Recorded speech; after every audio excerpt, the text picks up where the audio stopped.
Brian, for fuck's sake. 20 years in the making, still 18 hours ahead. While the cigarette smuggling, I saw the fat cop's head.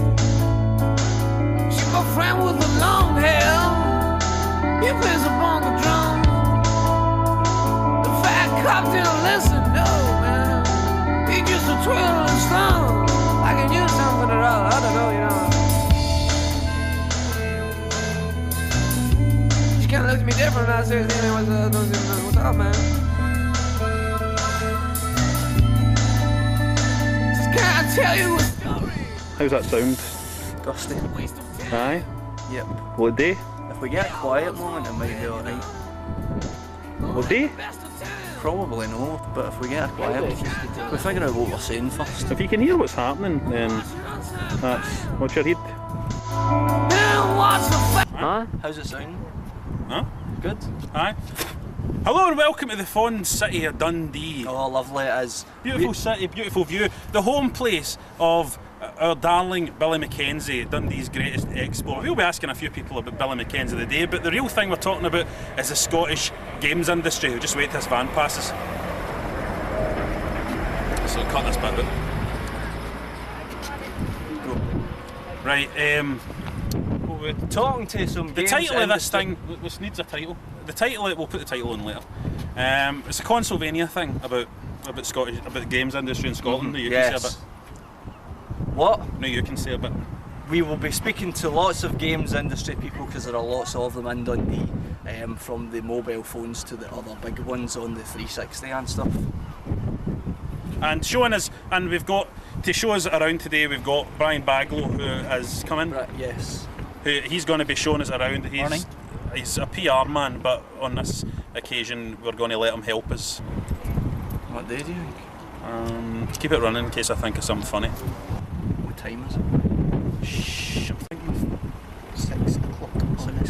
thinking of funny things. Dundee used to be famous for Duke Jam and journalism. Now we're looking at Duke Jam and Brian, journalism. Brian, Joysticks. Brian, shut up! He's throwing ideas in. It's called brainstorming. Yeah, like dad uses. Um, High-strung, temperamental, creative times. Why don't? Because we can't put this out there and it just looks like we're doing a promotional thing and it's like, Because we've been oh, for it they've and sold stuff. it, they're taking the money and they're just, so we've got to think of funny things that we're saying because it's entertainment as well.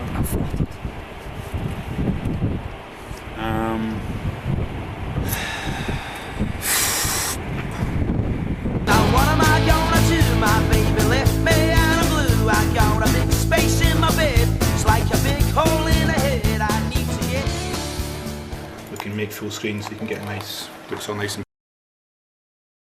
pretty and stuff. Yep. And then you can do a quick see what I've actually got. Brian, going to get out of the way, we're trying to... You for Consolevania? Aye. Have you seen it? Yeah, it's quality, love it. Amazing, we'll keep that in. You know, which game should people hunt down to get an idea what your company does? In the mobile space, probably Lego bricks.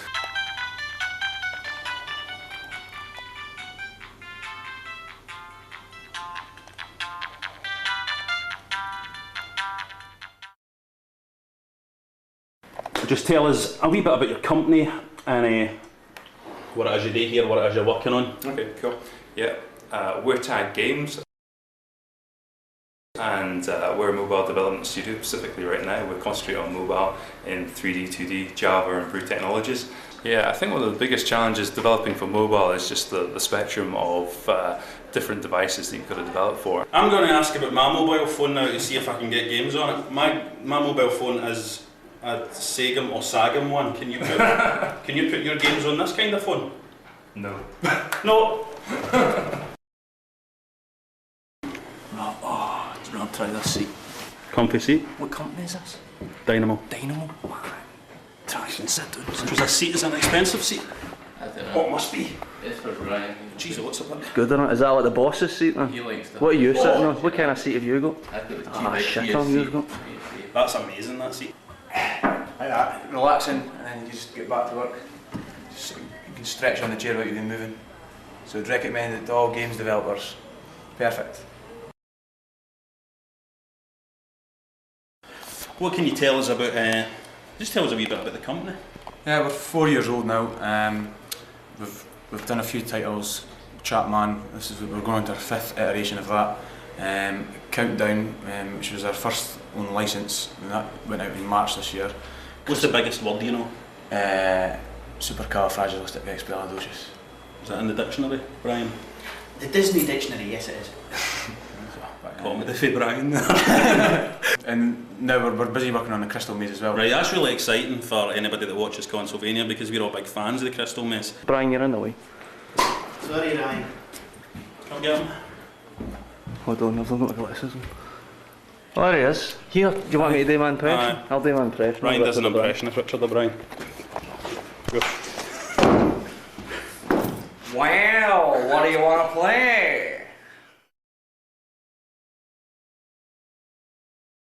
Here's a thing. Do you think he's actually gay, Richard O'Brien? Because he seems gay, but I think he's married. No comment. We're working with him, but I don't know. Well, there's nothing wrong with asking. Nothing wrong with being gay. So it's not like you're. I don't know if he's gay, but I've never looked into it. Because I think he acts like he's gay, but I think he's got children and stuff. Is he? I know Elton John pretended he wasn't gay when he was married to somebody. Was he in the Crystal Maze, Elton John? No. This is an exclusive preview. Nobody's seen this out with this office. I can see the crystal. That's the crystal just now, yeah. I can see the crystal. Do you just need to get it, or do you need your back? You need to get back. Oh, as well. Jesus God, you've only got 50 seconds. It's just like the show. It's supposed to be really hard. But will it ever work on this one? Let's see. No, Sagems are a nightmare. They're like the worst phones to develop for. Right, before we end, we get one thing, because the next game coming out is the Crystal Maze. Can you lead us kind of running about the office like Richard O'Brien did? Remember in the Crystal Maze? And we'll kind of follow you. Kitchen zone. Come on.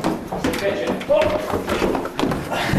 Right, you've got a 3-minute game. You've got to separate all the chairs and rearrange them. Go. Separate them. Yeah. Lift them up, Robert. Watch Robert, lift, Robert. Listen, Robert. Lift them up. 20 seconds. I don't know what separate them means. Fancy crystal. Robert. I don't know. Take the one on your right, Robert. The one on your right. 2, 1. He's locked in.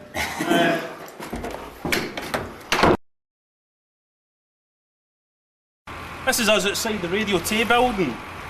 We're going in to meet a very special man in a minute. Why don't you come with us and then you can look at them also.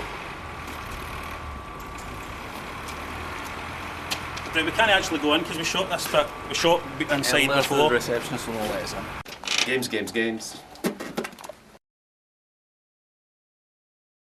Oh, here's a minute with a lot of stairs. Right, Jeff, can you tell us a wee bit about what you're doing in the games industry just now? Sure. Well, I've been involved for about 10 years, really.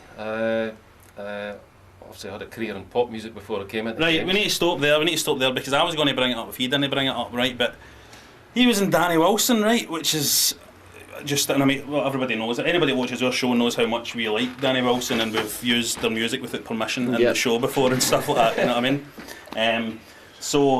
So it's an honour to meet you, actually. But we'll talk about, we'll pretend that the game stuff is the more important thing to us now, and just carry on. So talk about how you're doing in the games industry. Well, I've been involved for, as I said, for about 10 years. I'm doing loads of different types of things, but I kind of got known for doing a lot of rock-orientated electronica type of music, which I did some music for the Matrix game, and then I found out the back of that I actually got a lot of commissions in that kind of style. So I've done stuff for Gretzky hockey, I've done stuff with Namco in Japan and that, but all in that kind of style, really.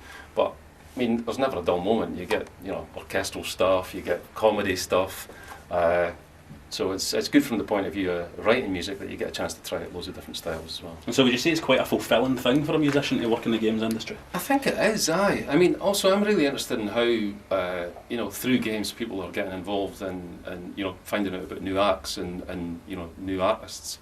And it's one of the things that my company are involved in. We're signing artists as well and featuring them in games.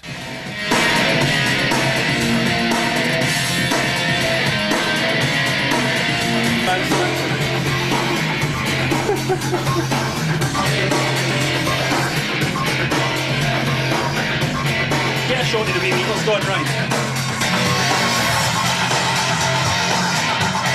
The wee meters are always good in these things. And thanks for Danny Wilson. Danny Wilson's first album comes very, very strongly recommended. Probably one of the greatest pieces of music ever to come out of Scotland. So I had bigger hair at that point. Me? We are here at the University of Abertay, where they have a programme for youngsters making... What? Is it Abertay? Well, University of Abertay Dundee's its full name. And we're going in to meet some students. Hot students. Come on, now you're talking. Let's have a look.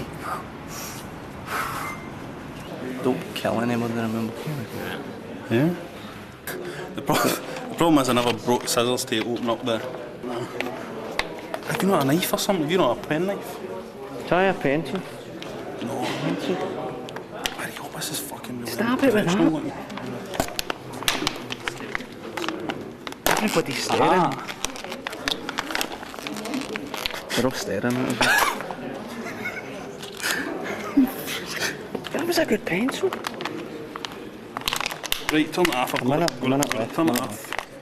This is what I did opening the tapes. That's my sacrifice for the games industry. Scotland. Scotland.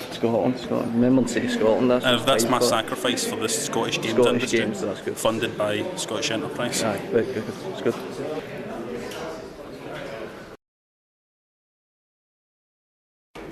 Brian, you're in the way.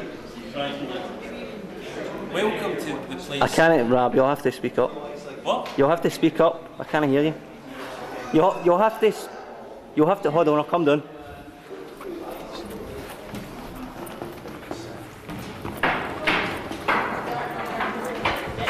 You'll have to speak up.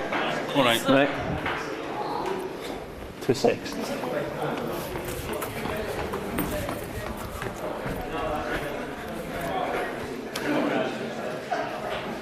Oh crap! So we can maybe try jumping up over here. If I knock this platform, it should hopefully fall over. This looks a wee bit like you've been ripped off by Little Big Planet. Yeah, well, we actually came up with this idea before Little Big Planet was announced to us.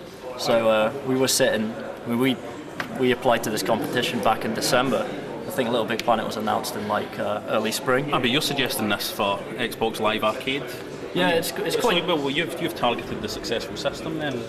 Little Big Planet's on the big bomb system. Can't so say that. How? Because it's biased. You can't say the PS3's fucked? Why? Can't say that word either. Who's your biggest rival in the room? Who do you... Well, rivals. These guys are really good. You should see that art. It's amazing. They've just got like the most beautifully animated game ever. See it actually, yeah, it looks far better than you. Oh shit. It does. Look at it, can you see it? It's lovely looking, isn't it? So they're your enemy? No, I mean... Kill the music in the first level. I need to be honest, I think you could battle the against them. In a fight, you could take them. I don't know, like Chris is a pretty big guy. I'm not sure I could have him. Slow. He's slow. You could go up and hit him, you'd run, they'd never catch you, I don't think. The Chinese guys all know ninja skills as well. You can't say that. No, you can't say things like that. We'll need to leave you now because you're being racist.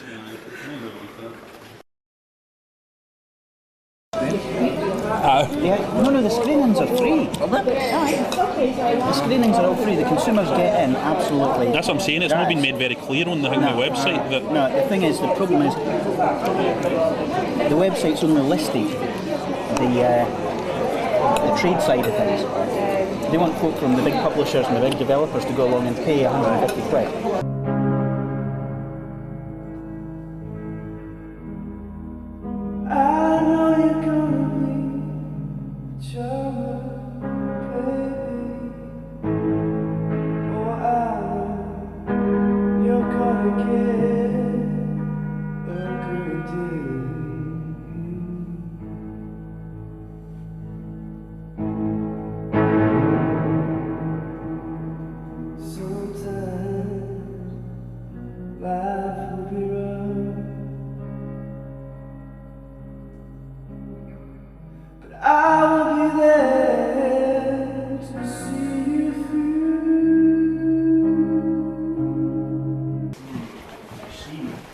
Reception. That gives you an idea of Hello. all the stuff we've done. Bye. See you. Hey, hi. How's it going? Hey, Ryan. Good to meet you. And this is Sean and Pete. What's that you're drinking? It is water with some blackcurrant. Nice. You like Ribena? Yes, but we don't get it here. We get the cheap stuff. All right, okay. If you mention Ribena, they might send us some bottles. So you used to sit in here, aye? Why did you leave? Personal reason. We couldn't take him anymore. We had to get No, you can't have a wank if you're sitting with everybody else. I've got privacy now. I've got my own little wank hole. So this is Ian. Hello. Stuart and another Tom. Hey, how's it going? Hi all. That's Dinky. Yeah. Excellent. Will we go and have a chat now? How's it going? Brian, go out of the way. Please. He's been getting in the way of all the shoots today. Just go back the same way we came. You're going to be in all of them, aren't you? Yeah. Hello again. Like a bounty. Aye, okay. Cheers. Can I just have the rest? Yeah. Thanks. Okay. No, first, leave it to me. We're Denki, and we're kind of like Santa's workshop, I guess. You've seen all the elves, and they're all happy. And we make mainly interactive television games for Sky and a company called DirecTV in the US. And we're just starting to get into back into PC and console. So would this be for Xbox Live Arcade? Yeah. We're having a tinker.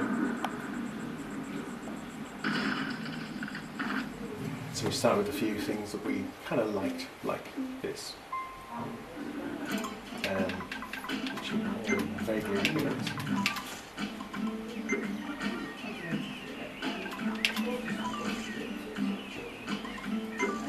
And a long time ago, I was on a magazine called Zap.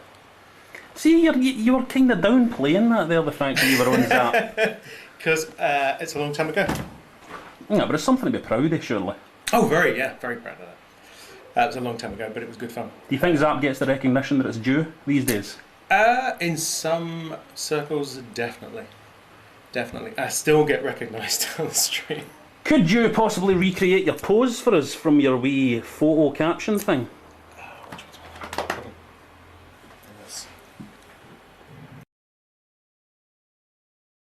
What was Rignall like? Rignall was, I think Rignall was one of the best natural games players I've ever met. What did that face mean now? It means we had some run-ins and some friction, but it was. So you're not still in touch? No, not for a long time. Now this one, this is there's a war going on, and you're basically making stuff. Nice guys if you get it wrong.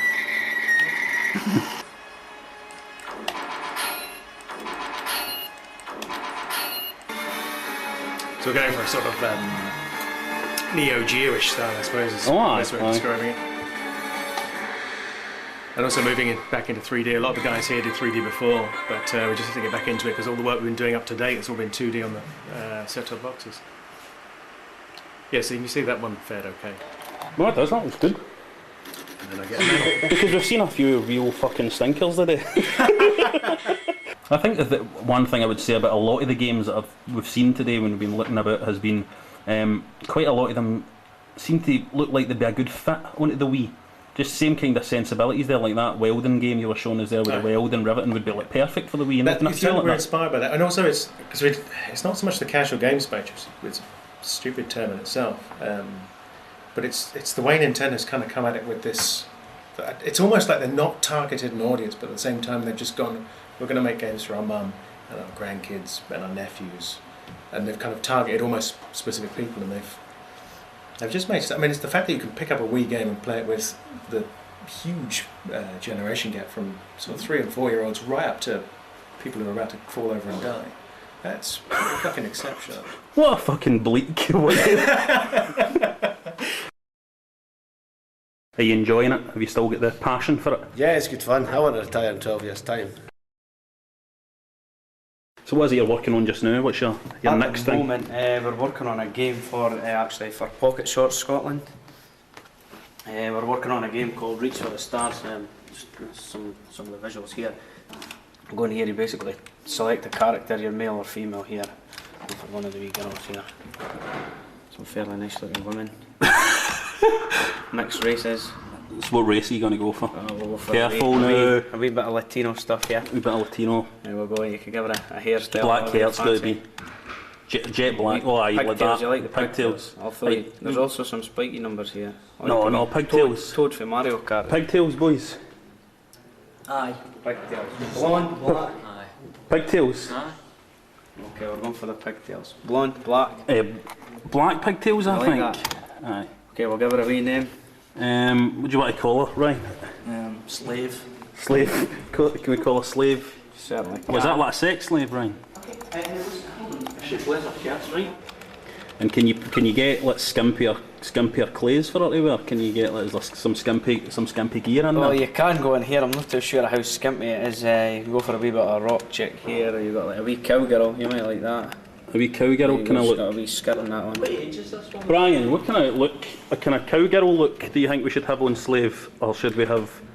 Leather chaps, little short skirt. Have you not got any schoolgirl kind of looks? No, we don't. We've got the wee sort of denim skirt here with the tassels. We've got a wee pair of yellow hot pants. Is that yellow hot pants? It looks almost flesh coloured, almost as if she's got nothing on. You like that? Let's see. Look. Let's see. Doesn't look like anything's on there. I keep that because it looks. It looks for a distance. See if you go back. Hang on, I take my camera back. It kind of looks as if she's got no knickers on at all. Nice. Yeah, this is pretty good. So you get a new phone, I think. That's why these cost £500 for these shorts. It's post and What to Lee Wang, because there's Lee Wangs on the picture. It's him. He's in the middle of the tea. Suitcase. You wanted a pay rise. Poor Lee Wang. You wanted pay. Yeah, that's true. Did you ever call him Lee Wank? Maybe under our breaths.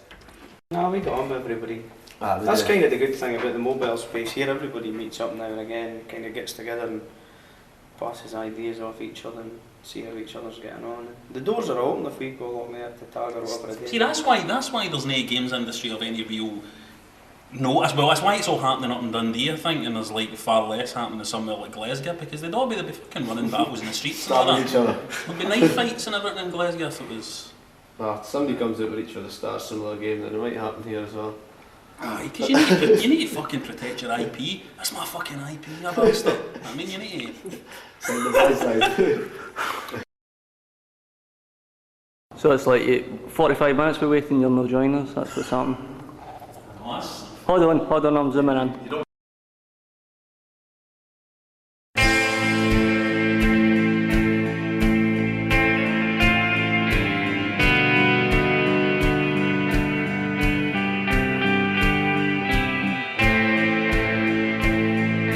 Brian, you're in the way.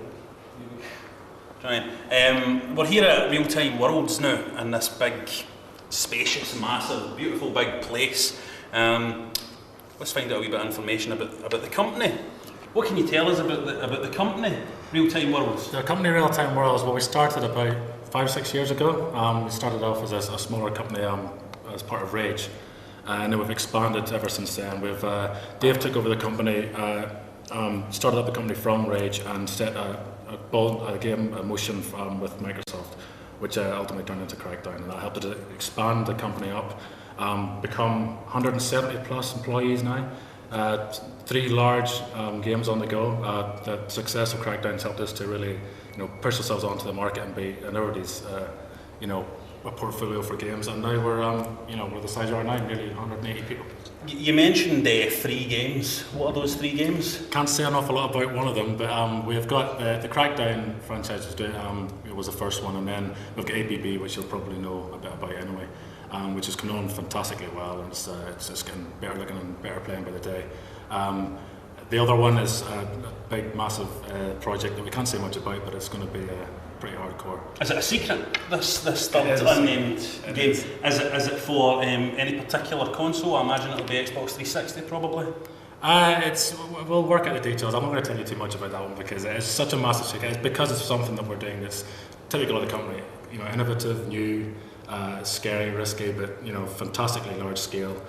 Really don't want to say too much about it because it's such a big deal. You guys must be strutting about like the fucking kings of Dundee because of Crackdown. How does it feel to have something that was such a big critical success? Primarily, I mean that's the important thing. Big critical success. Everybody says great game. How does that feel? Joe, for me, the best thing about it was the innovation. I mean,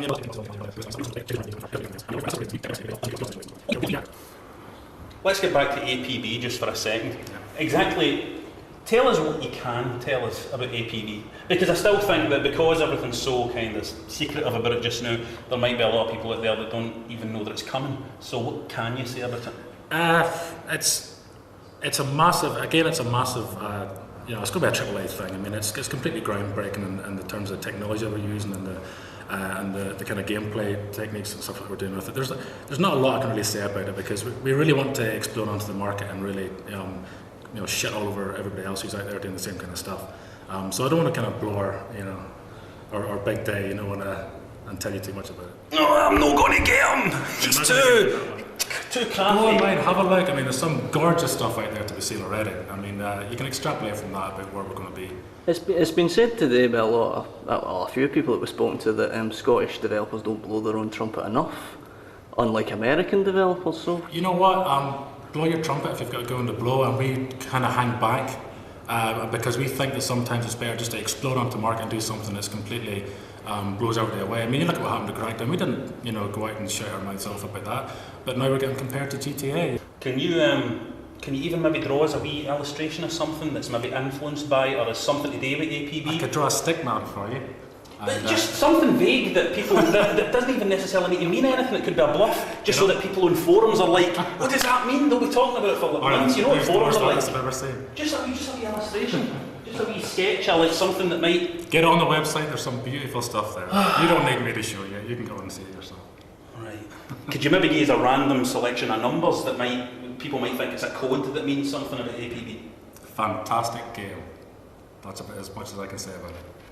I think I've worked that code out. I know you're talking. Good taste.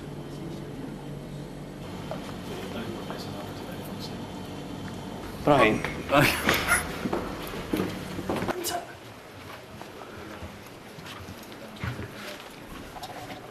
haven't actually. This is all new to me. This character up.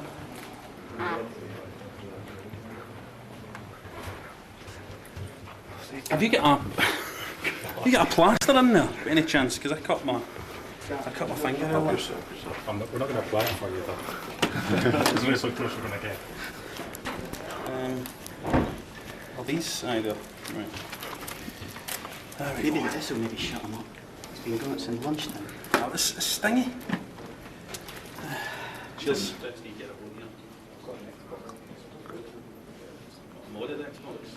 Basically, we can count on when things do get. Why don't you need Consolevania the exclusive on APB? Since you watch a show and you could use the exclusive and. Sorry, we haven't given them anything. What you need is a decent PR rep to handle this kind of stuff. Wait a minute though, would that not be an interesting approach? We can't find one anywhere though. It would be an interesting approach if a Here's the small door. scale. Right, well, want to just go? Aye.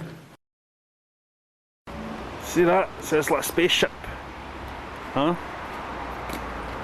Nice car. Yep. Type of car you get to make when you're making games. When you make money and you make games, that's the car you drive. That's the kind of car you drive if you're Ryan. Am I right, Ryan? I said you would drive a skip. If I could drive, I'd drive a skip. If you could drive. You can drive, can't you, Kenny? Right, so can you tell us, can we come out in the light a wee bit? Yeah, honestly, my wife is going to rip my bollocks off. Right, What, my wife rip my bollocks off? Just quickly tell us about your company quickly and what it is you do. You kidding me? Honestly, I've got to shoot off. Just my bollocks are on the line. Cohort, and they make what? What do they make? Just games? Tell him to sod off. I've got to go, mate. I'm really absolutely sorry. I think that guy was genuinely angry at us. I know, he looked as if he'd been waiting all day. He's got a right to be angry. Some puppet. You know about. I don't like being made to look what? Amateur, that's what it makes us look amateur. Oh fuck.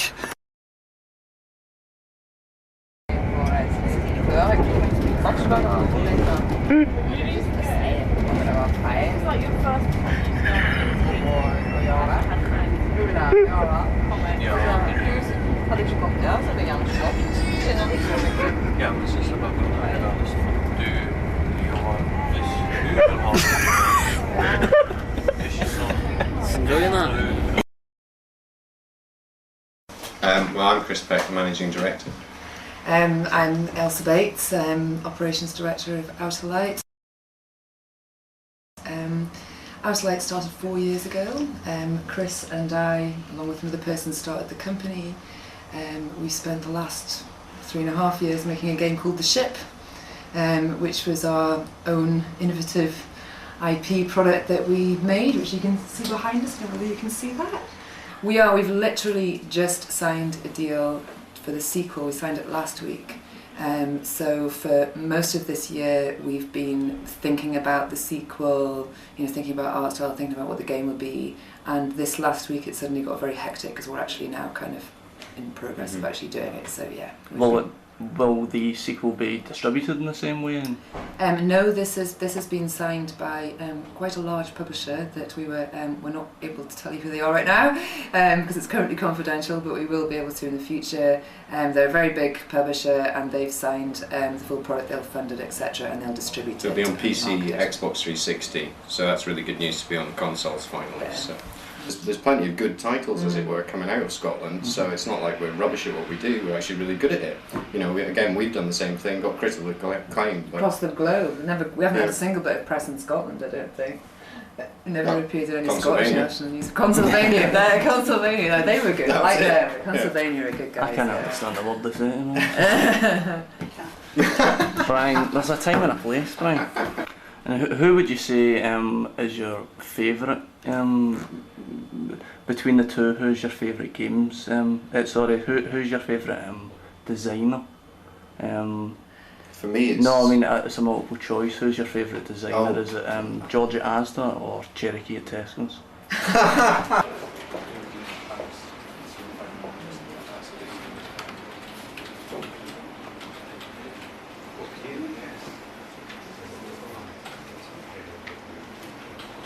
Ryan, yeah. I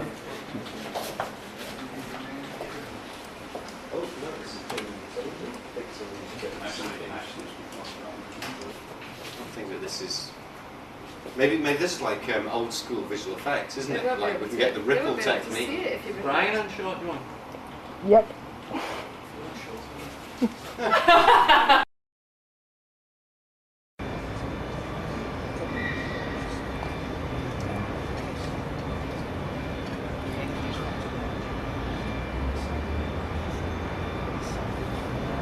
Is that red light on at the front? Yeah. Is it? We do the development tools that allow people to write games or design the hardware for games. I'm Mike. I'm the sales guy, and that's why I've got a tie on. I'm Colin Riley, and I'm the lead PS3 developer for Codeplay. PS3. Nail it. So, give us a bit of history to the man in charge again. Go on, do you want to point it at him? So I used to be a game developer, and it used to be tiny teams of people making games, and they just got huge, and the cost of making games is huge, and it makes it very difficult to take risks or do anything new if it takes years and years and huge numbers of people to do anything. So I set up Codeplay with a view to make tools to make it much easier to do that. I've never played a computer game in my life, apart from that wee one where it went round eating up things. Cheers, guys. Cheers. My name is Jeff Meek. I'm managing partner of Cabe's Chartered Accountants. We work with a number of media companies, including computer games and animation and film. Our role is to help the companies grow by using tax methods, like helping shareholder incentives, by helping them get investment by using tax incentive investments, and to raise funding.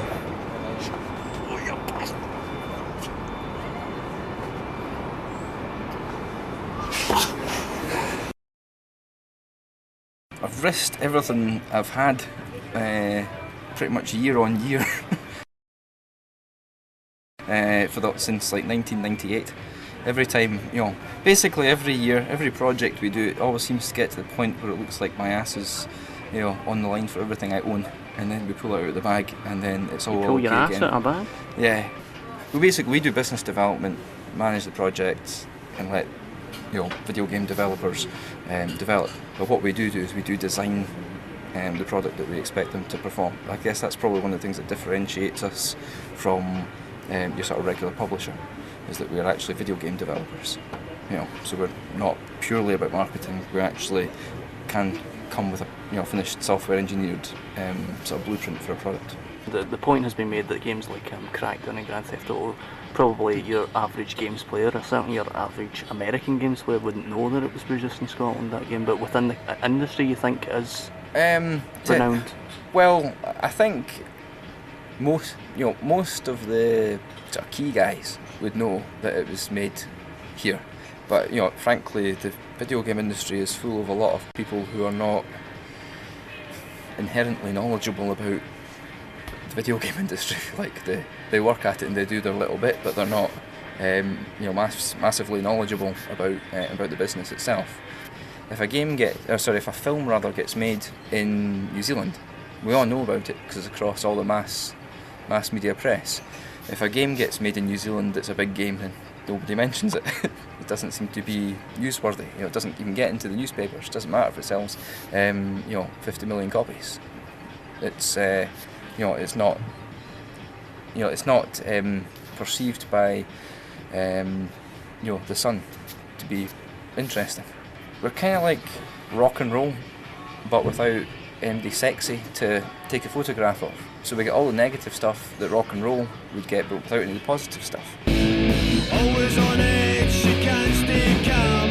She goes fucking mental in a traffic jam. You better move over, Colin McRae, or my mum will kick your ass off the motorway. But it's not her fault that she can't drive. I would get in if you want to stay alive. Come on, Dad, something's got to be done. 'Cause Mommy with the cars like a monkey with a gun. Mommy with the cars like a monkey with a gun. Mommy with the cars like a monkey with a gun. Mommy with the cars like a monkey with a gun.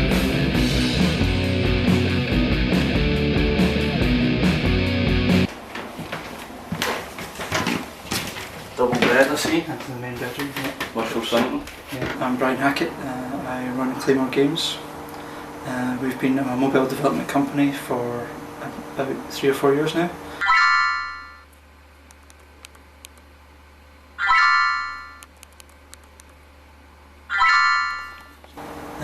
Recently we've been trying to expand further into some of the new consoles, such as Xbox Live Arcade, and now we've heard that the Wii is opening up its stores.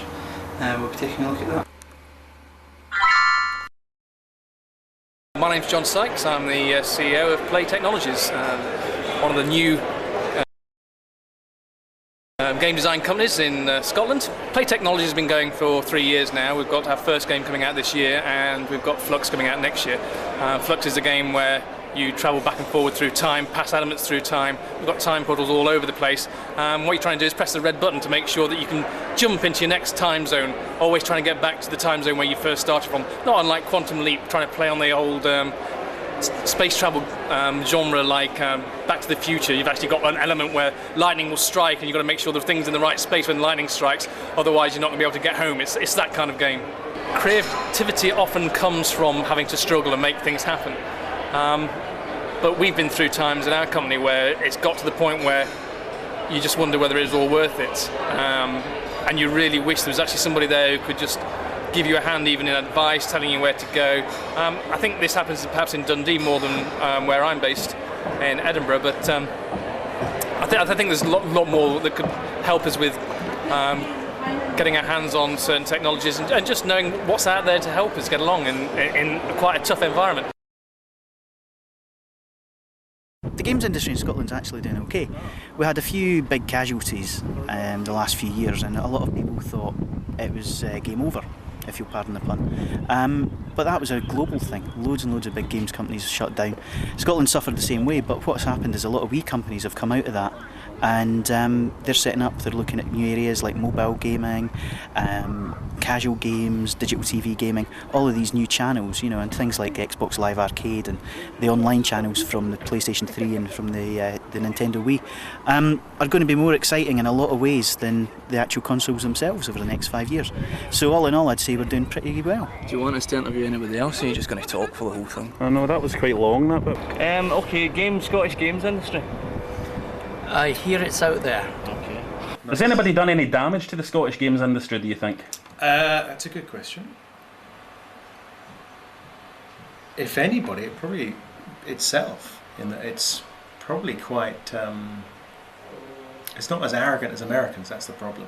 I'm not saying we need to be quite that bad, but I think we done a lot of great things and don't really shout about it. There's no self-effacement at all. Exactly. So if anyone's to actually talk to people without being held at gunpoint. But I think that kind of. Do you think that's the responsibility of the industry itself, or do you think it's out with the industry, like the media isn't covering what's happening in Scotland? Because we were talking earlier about how the Scotsman, for example, wrote a really negative article recently about the Scottish games industry. Yeah, that's lazy journalism. That's really easy to do. I don't think it's entirely the journalists. I mean, they've got to feel inspired to write something in the first place, and we don't exactly have a great deal of personalities these days. Scottish games industry. The best games. In terms of Scotland, or just the games industry globally? Or Scotland. I think the games industry in Scotland, you know, is continually evolving. You know, it's a lot different from where it was sort of 10 years ago. There were a couple of major players. Red Lemon was there, Visual Science was there, Viz was there. All those companies have now gone, but we've got new companies like Real Time Worlds and Denki that are really doing incredibly well. So, you know, the continuing landscape is going to, is going to continue to evolve. And it's the companies that can be quite fleet of foot and can adapt to businesses that are going to be successful. And I think we'll continue to see some of the stars rising to the top in Scotland again.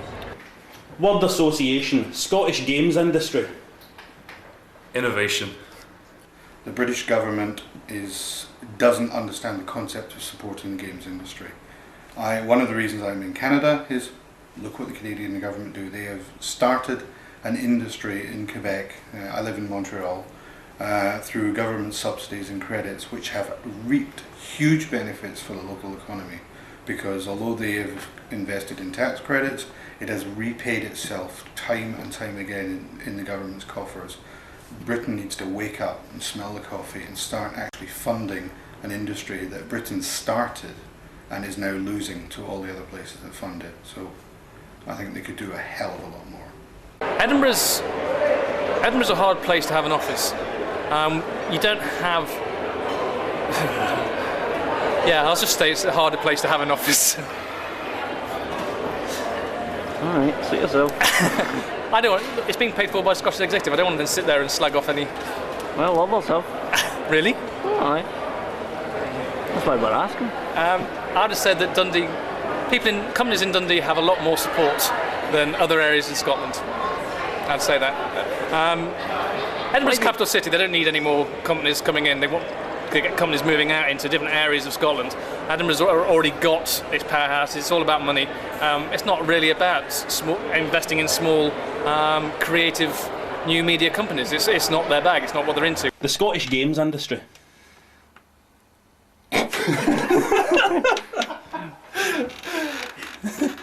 think it's in a better state because there's far more companies. They may be smaller companies, but they're growing and they've got underlying value. Some of the large companies in the past were focusing on maybe one sales source, if you like. So the problem with a lot of games companies is that it can be very much hand to mouth. You're doing work for one publisher. If the publisher fails to pay the bill at the end of the month, then you're pretty well stuffed. I think what's happening now is there's far more smaller companies who have a range of interests and they're more stable because of it. The Scottish games industry? Bigger than ever, innovative, expanding, quality. That's it all. Scottish games industry. In trouble. Has had a very hard time in the last few years, I would say. Why do you think that is? Because Visual Science went bust, Viz went bust. A lot of DC Studios is no longer in the UK. I think the fundamental problem with the Scottish games industry is we're developers, not publishers. The publishers make the money, and the developers go out of business. That does seem to be the pattern, as far as we can tell. I mean, we've had quite a hard year as well. So I think it's hard to make it as a developer, and I think Scottish developers get no help. Look at what they get in Canada. So where do you think the help should start from then? Well, the Canadian system is they get 50% of the project funding, but they also pay 50% tax. So basically the risk is slightly more with the government in the first place. And given the nature of the industry, it's a bit hit or miss. So really what they're saying is if we have a hit, we'll pay you plenty of money back. And if we have a miss, well, that's okay. So that. So every publisher in the world has a studio in Canada. I wonder why, I think that's one thing the Scottish development community has. I think we actually do all feel like we're part of a development community, albeit a shrinking one, and I think that ought to be an advantage, but because there's very little assistance, certainly nothing from the government, or very little financial assistance, it's very hard for us to pull together and do things. I mean, Brian's doing it off his own back, it's not kind of like somebody's particularly helping him to do this stuff. And I don't quite know why. Now the truth. Jesus, sorry, you've just thrown me on that one, right? Right, okay, I'll be really positive here, right? Okay. The Scottish games industry? Growing. Soon it will all make sense. Soon I will learn to make amends. Soon I will be with friends. 'Cause time ain't healing me.